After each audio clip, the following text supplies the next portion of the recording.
मैं आदर्श गिरी स्वागत करता हूं आप लोगों का आपके हमारे अपने यूट्यूब चैनल करियर वे में। आप चैनल को सब्सक्राइब कर लीजिए और बेल आइकन को भी प्रेस कर दीजिए ताकि आपको प्रॉपर जो है नोटिफिकेशन मिलता रहे और आपकी कोई भी अपडेट छूटे ना।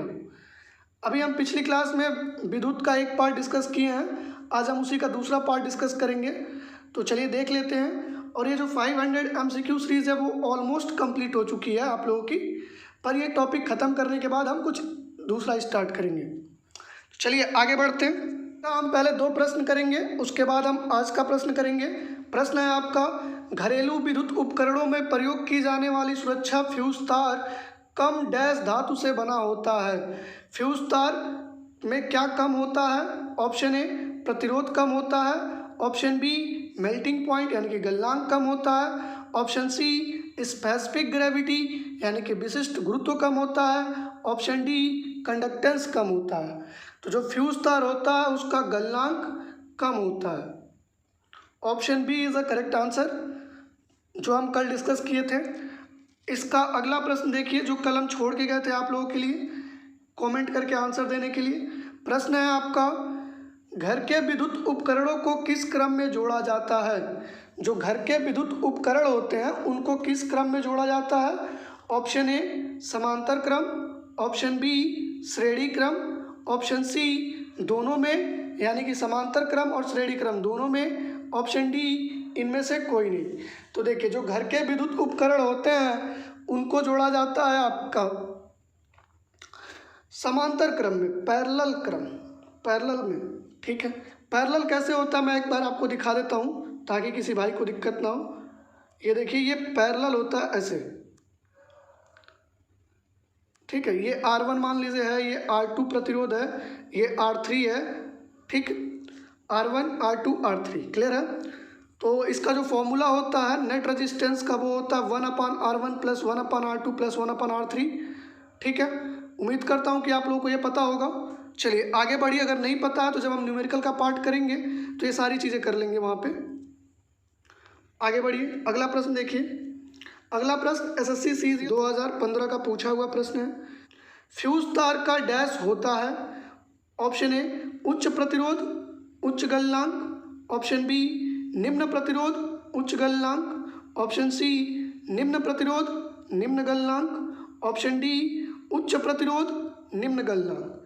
तो आप बहुत सारी जब बुक पढ़ेंगे तो वहाँ पे आपको लिखा हुआ मिलेगा निम्न प्रतिरोध और निम्न गलनांक, पर ये कुछ हद तक आंसर ठीक है, लेकिन SSC CGL 2015 में जो इसका आयोग ने आंसर दिया था वो दिया था उच्च प्रतिरोध और निम्न गलनांक।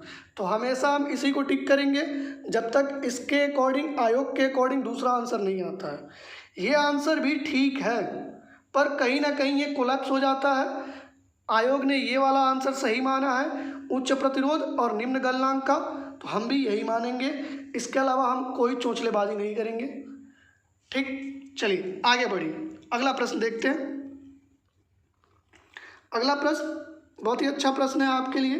MCB का पूरा नाम क्या है? आपने देखा होगा कि घरों में इलेक्ट्रिक बोर्ड पर MCB लगा होता है, उसका पूरा नाम maintain current board, option B maintain circuit board, option C miniature circuit breaker, option D none of these. तो जो बोर्ड पे MCB लगा होता है, जैसे ही कोई शॉर्ट सर्किट होती है तो MCB नीचे गिर जाता है और पूरे घर की लाइट कट जाती है। तो ये क्या करता है? सर्किट को ब्रेक करता है ना। तो इसका फुल फॉर्म क्या होगा? Miniature circuit breaker. Option C is the correct answer. I hope आप लोगों को क्लियर होगा। चलिए आगे बढ़िए, अगला प्रश्न। अगला प्रश्न है आपका, फ्यूज तार को डैश क्रम में जोड़ा जाता है? तो जो फ्यूज तार है आपका उसको किस क्रम में जोड़ा जाता है? ऑप्शन ए श्रेणी क्रम में, ऑप्शन बी समांतर क्रम में, ऑप्शन सी दोनों क्रम में यानी कि श्रेणी क्रम या समांतर क्रम किसी भी क्रम में जोड़ा जा सकता है, ऑप्शन डी इनमें से कोई नहीं। तो देखिए, जो अभी आप पढ़े MCB मिनिएचर सर्किट ब्रेकर और फ्यूज तार, इन दोनों को जोड़ा जाता है आपका श्रेणी क्रम में, सीरीज क्रम में। क्लियर है। और जो सीरीज होता है आप लोगों का वो कुछ इस प्रकार का होता है, देख लीजिए। ये है आपका सीरीज इस प्रकार का होता है। ये मान लीजिए कि R1 है, ये मान लीजिए R2 है, और जो नेट रेजिस्टेंस बनता है वो बनता है R1 प्लस R2। क्लियर है? ऐसे dash dash dash dash Rn तक जाता है ये। तो पैरेलल भी आपको समझ में आया होगा, श्रेणी क्रम भी आपको समझ में आया होगा।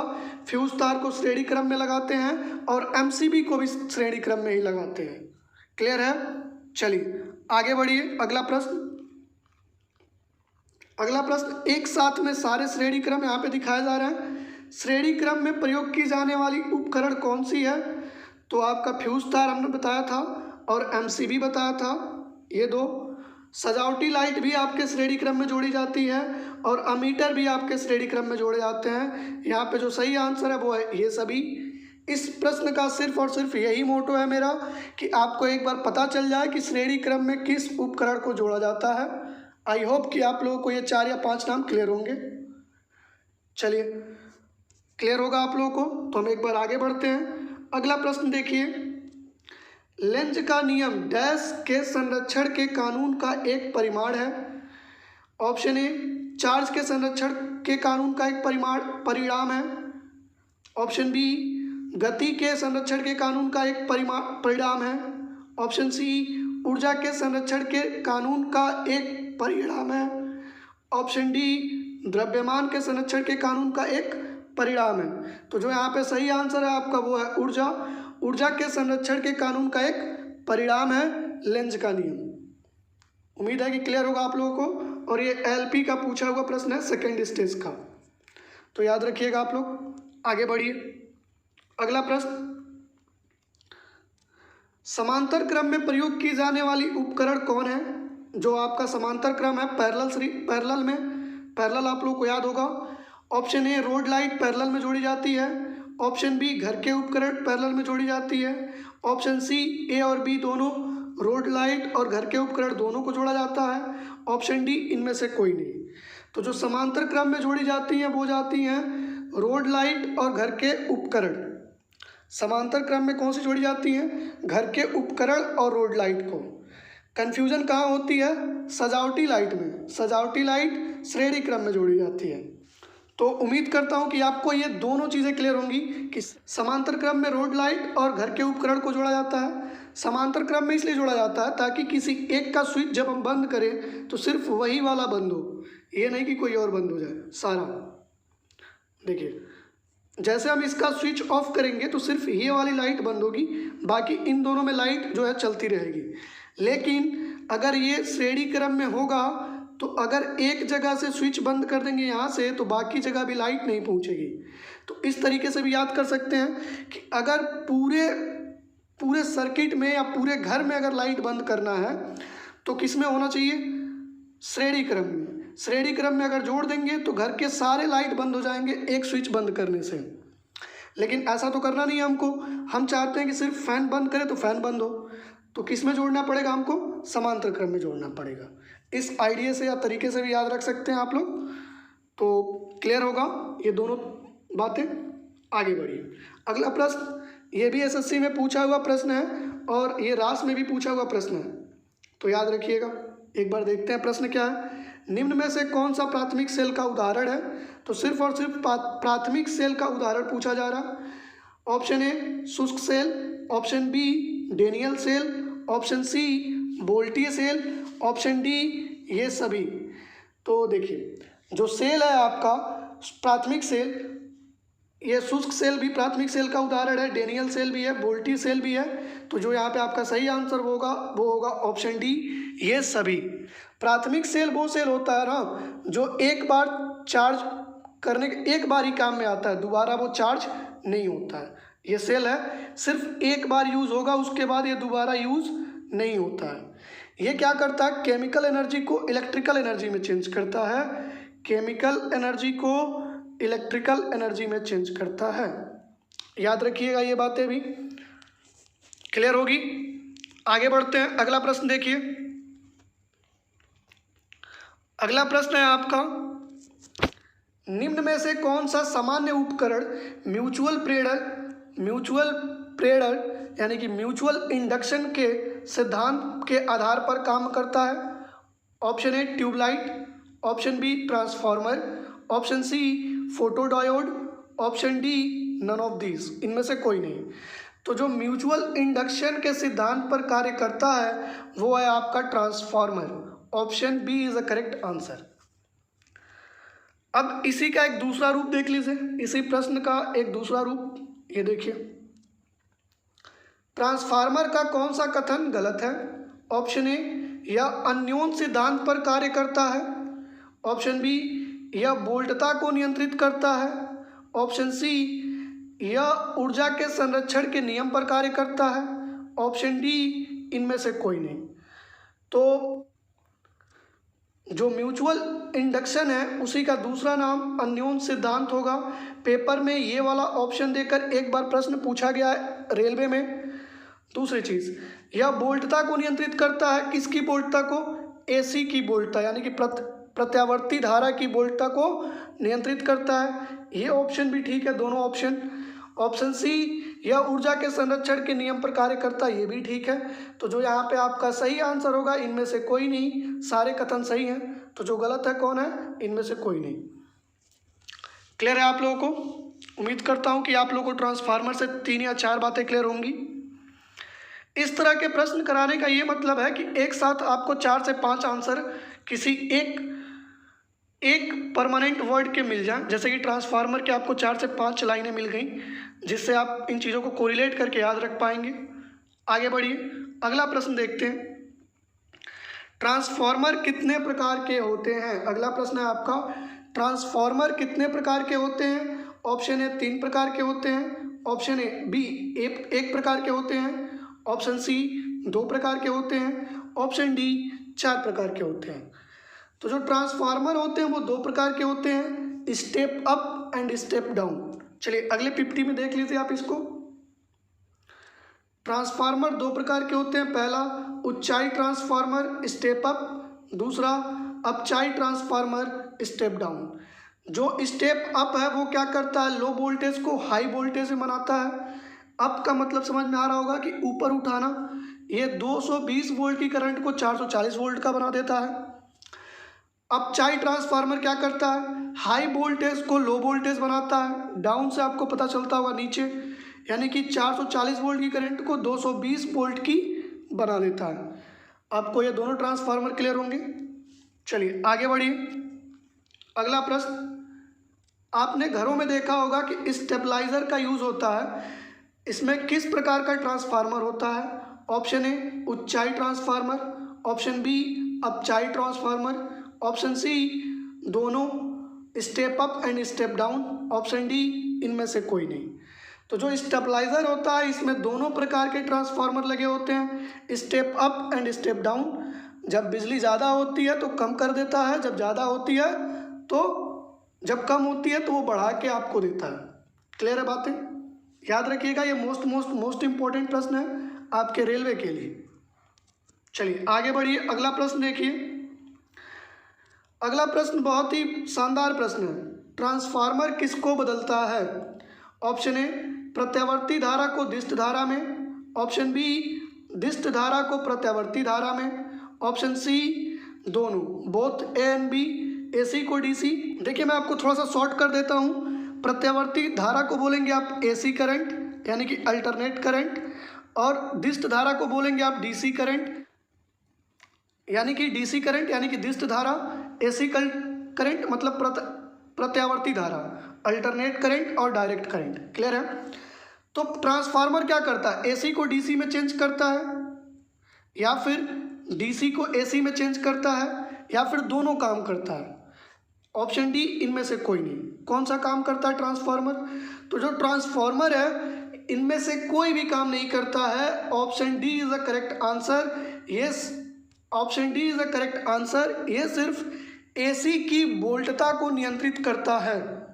ट्रांसफार्मर क्या करता है?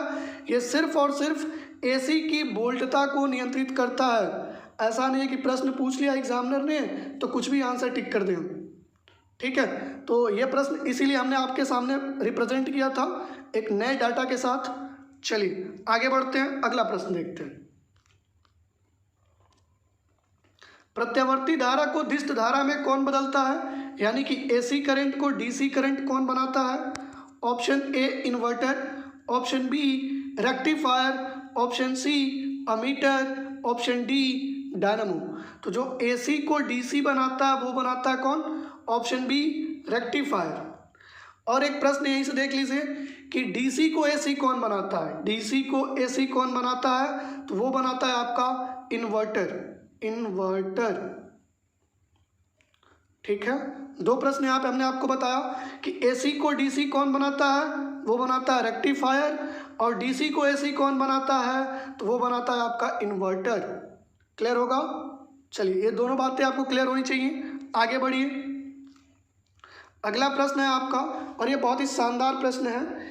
किस तापमान पर अर्धचालक कुचालक बन जाता है? तो वह कौन सा तापमान है जिस पर अर्धचालक कुचालक की भांति व्यवहार करता है? Option A 0 kelvin, option B -4 kelvin, option C 4+4 kelvin, option D 100 kelvin. तो ये पूछा हुआ प्रश्न है एसएससी का, किस तापमान पर अर्धचालक कुचालक बन जाता है? तो वो है आपका 0 kelvin. Option A is the correct answer. आप सभी को पता होगा कि जो जीरो केल्विन है यही परम शून्य ताप है। कौन सा ताप है ये? परम शून्य ताप है। इससे कम तापमान नहीं हो सकता, तो ये -4 तो कतई नहीं होगा। ठीक है, चलिए आगे बढ़िए। अब देखिए, जब 0 केल्विन पे चालक कुचालक बन जाता है तो इसकी चालकता क्या होगी? एक प्रश्न ये भी पूछा गया है एसएससी में कि इसकी चालकता क्या होगी 0 केल्विन पे? तो वो होगी कितना? 0। कितना हो जाएगी चालकता? 0। क्लियर है? आगे बढ़ते हैं, अगला प्रश्न देखते हैं। अगला प्रश्न भी एसएससी का पूछा हुआ प्रश्न है। डैश तापमान पर चालक अतिचालक की भांति व्यवहार करेगा, यानी कि किस तापमान पर चालक अतिचालक की भांति व्यवहार करेगा? ऑप्शन ए निम्न तापमान पर, ऑप्शन बी उच्च तापमान पर, ऑप्शन सी निम्न और उच्च दोनों तापमान पर, ऑप्शन डी इनमें से कोई नहीं। तो देखिए, जब चालक अतिचालक बनेगा, यानी कि जब कंडक्टर है, कंडक्टर जो आपका है वो सुपर कंडक्टर बन जाएगा, मतलब उसमें करंट आएगी और धर धर भागेगी, मतलब बिना किसी रुकावट के भागेगी। वो कब संभव है? वो सिर्फ और सिर्फ निम्न तापमान पर संभव है। निम्न तापमान यानी कि 0 डिग्री केल्विन पर, 0 केल्विन पर। क्लियर है बात? 0 केल्विन पर निम्न तापमान यानी कि 0 केल्विन पर आपका क्या हो जाएगा? चालक अतिचालक बन जाएगा, और 0 केल्विन पे ही अर्धचालक कुचालक बन जाएगा। ये दोनों बातें क्लियर होंगी आप लोगों को। आगे बढ़ते हैं हम लोग। अगला प्रश्न देखिए, और ये उसी से रिलेट करके प्रश्न है। किस तापमान पर जो पारा है मरकरी अतिचालक बन जाता है? मरकरी क्या है? एक चालक है, कंडक्टर है, सुचालक कहते हैं आप लोग शायद। सुचालक है, चालक क्या है? एक द्रव्य सुचालक है। तो किस तापमान पर ये अतिचालक बन जाएगा? ऑप्शन ए 3.1 केल्विन पर, ऑप्शन बी 4.1 केल्विन पर, ऑप्शन सी 4.2 केल्विन पर, ऑप्शन डी 3.2 केल्विन पर। तो जो पारा है मरकरी वो किस तापमान पर अतिचालक बन जाएगा? वो है 4.2 केल्विन पर मरकरी चालक की भांति व्यवहार करेगा, अतिचालक की भांति व्यवहार करेगा। ये अतिचालक क्या है? अतिचालक वो चीज़ है जिसमें आपका जो प्रतिरोध है वो कम से कम हो, यानी कि लगभग 0 के बराबर हो, तब जाके वो क्या होगा? कोई भी चालक अतिचालक बनेगा, यानी कि उसमें प्रतिरोध ना हो। प्रतिरोध यानी कोई रुकावट ना हो। क्लियर है आप लोगों को? चलिए आगे बढ़ते हैं, अगला प्रश्न देखते हैं। जब एक बार चुंबक को 2 बराबर हिस्सों में काटा जाता है तो प्रत्येक टुकड़े की ध्रुव शक्ति क्या होती है? ऑप्शन ए दुगनी हो जाती है, ऑप्शन बी आधी हो जाती है, ऑप्शन सी समान रहती है, option D none of this. जैसे ये एक बार चुंबक है, यहाँ पे मान लीजिए कि नॉर्थ पोल है, यहाँ पे मान लीजिए साउथ पोल है, इसको हमने ऐसे बीच से कट कर दिया, तो क्या इसकी जो ध्रुव शक्ति है वो खत्म हो गई? यहाँ पे सिर्फ नॉर्थ आ गया और यहाँ पे सिर्फ साउथ आ गया। तो ऐसा कभी नहीं होता है। नॉर्थ और साउथ आप कितने भी छोटे छोटे टुकड़े कर दें तो एक चुंबक में नॉर्थ और साउथ दोनों एक साथ ही रहेंगे, नॉर्थ और साउथ हमेशा एक साथ रहेंगे, यानी कि हमेशा क्या होगी, समान बनी रहेगी। उसकी ध्रुवण शक्ति जो है हमेशा बनी रहेगी। एक चुंबक में वो चाहे कितना भी छोटा चुंबक हो, इतना छोटा चुंबक हो, तो भी इसमें एक पॉइंट पे नॉर्थ और एक पॉइंट पे साउथ होगा। क्लियर है? चलिए आगे बढ़िए, अगला प्रश्न देखिए। अगला प्रश्न है, प्राकृतिक चुंबक एक लौह अयस्क है, उसका नाम क्या है? Option A magnetite, option B haematite, option C goethite, option D limonite. तो यहाँ पे जितने सारे ऑप्शन दिए गए हैं ये आयरन ओर हैं, लौह अयस्क हैं। तो इनमें से कौन सा प्राकृतिक चुंबक है आपको बताना है। तो जो प्राकृतिक चुंबक है, ये प्रश्न पूछा गया था आपका एसएससी में, और उसका फॉर्मूला पूछा था। मैं फॉर्मूला बता देता हूँ पहले, Fe3O4। अब इससे आपको आइडिया लग गया होगा कि वो कौन सा ऑप्शन सही है। सही है आपका magnetite, option A is a correct answer. और इसका फॉर्मूला क्या है, Fe3O4। प्राकृतिक चुंबक का फॉर्मूला क्या है, Fe3O4। क्लियर है आप लोगों को? आज का हमारा जो कंटेंट है यहीं पे ख़त्म होता है। अब देखिए इसके बाद थोड़ा बहुत आपका मैग्नेट का चैप्टर बच गया है और इलेक्ट्रिसिटी से एक दो प्रश्न बचे हैं, जिसको मैं एक 50 MCQ की टेस्ट सीरीज लाऊंगा आपके लिए, उसमें करवा दूंगा। बाकी तब तक आपका जो 500 MCQ हम लोग कर रहे थे वो ऑलमोस्ट कंप्लीट हो चुका है। 500 MCQ ऑलमोस्ट कंप्लीट हो चुका है।